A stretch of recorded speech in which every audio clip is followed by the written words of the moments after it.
Dalam konteks pendidikan anak-anak, ajaran yang diberikan oleh ahli-ahli Jepang telah mengungkapkan sejumlah pendekatan dan prinsip yang mendalam.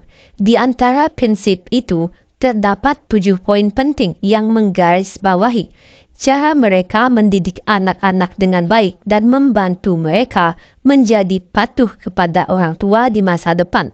Dengan adanya video ini, semoga Anda bisa mengambil nilai positif hal yang diajarkan para ahli Jepang. Tidak peduli Anda penduduk desa, penduduk menengah ke bawah, penduduk dengan tidak punya jabatan. Kesatu, kedisiplinan yang lembut atau akachan to osanai. Pendekatan ini menekankan pentingnya disiplin yang lembut dalam mendidik anak-anak.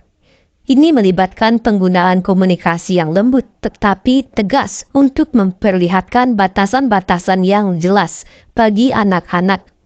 Ahli-ahli Jepang percaya bahwa dengan memberikan contoh positif dan pembinaan yang sabar, anak-anak akan belajar menjadi patuh kepada orang tuanya tanpa harus menggunakan kekerasan atau tekanan yang berlebihan. Yang kedua, pentingnya etika dan nilai-nilai tradisional atau Rinri. Pendidikan di Jepang seringkali menekankan nilai-nilai tradisional seperti rasa hormat, kerja keras, kesabaran, dan kerendahan hati.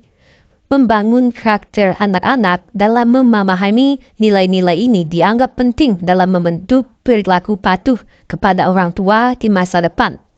Yang ketiga, keseimbangan antara belajar dan bermain atau asobi. Ahli-ahli Jepang percaya bahwa anak-anak membutuhkan keseimbangan antara belajar dan bermain. Dalam mendidik anak-anak penting untuk memberikan mereka waktu untuk bermain dan mengeksplorasi dunia mereka itu sambil memberikan pendidikan yang memadai. Yang keempat, melibatkan keluarga dalam pendidikan atau kazoku no kyoiku. Pentingnya peran keluarga dalam pendidikan anak-anak sangat ditekankan. Kolaborasi antara orang tua, guru, dan masyarakat dianggap penting untuk menciptakan lingkungan yang mendukung pertumbuhan anak. Yang kelima, pengembangan keterampilan sosial atau sakai no jisen. Pendidikan di Jepang cenderung mengintegrasikan pembelajaran keterampilan sosial ke dalam kurikulumnya, mengajarkan anak-anak untuk berinteraksi dengan orang lain dengan sopan, membangun kerjasama dan menunjukkan empati dianggap penting dalam mempersiapkan mereka menjadi individu yang patuh kepada orang tua. Yang keenam, penghargaan terhadap proses atau doryoku no jikko.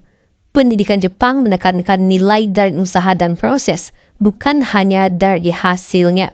Anak-anak diajarkan untuk menghargai proses belajar dan bahwa upaya yang konsisten adalah kunci untuk mencapai tujuan. Yang ketujuh adalah mendorong kemandirian atau jiritsu.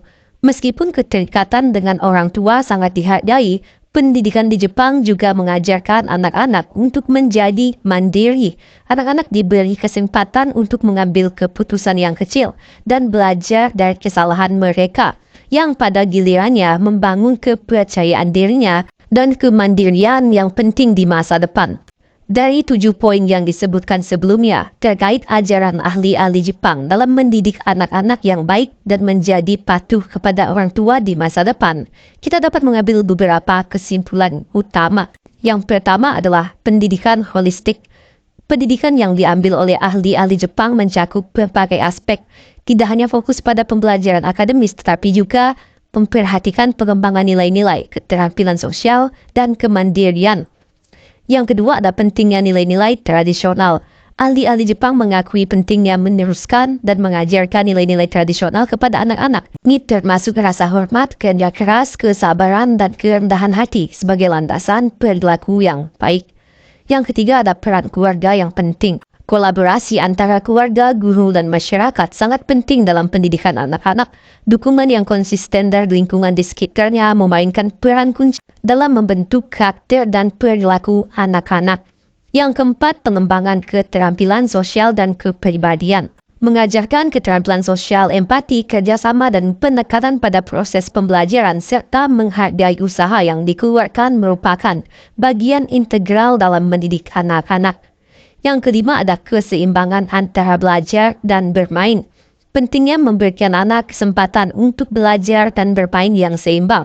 Ini membantu dalam pengembangan mereka secara holistik, baik secara intelektual maupun emosionalnya. Yang keenam ada pendorong kemandirian dan tanggung jawab. Mengajarkan anak-anak untuk mengambil tanggung jawab atas tindakan mereka, membuat keputusan, dan belajar dari kesalahan mereka adalah bagian penting dalam mendidik mereka menjadi individu yang mandiri. Yang ketujuh ada pendekatan yang lembut namun tegas. Menegakkan batasan-batasan yang jelas dan memberikan disiplin dengan cara yang lembut namun tegas. Membantu anak-anak memahami norma dan aturan tanpa menggunakan kekerasan atau tekanan yang berlebihan. Kesimpulannya, pendidikan anak-anak menurut ajaran ahli-ahli Jepang melibatkan pengembangan holistik yang memperhatikan aspek-aspek penting dalam perkembangan anak, termasuk nilai-nilai keterampilan sosial, kemandirian, dan hubungan yang baik dengan keluarga serta lingkungan sekitarnya.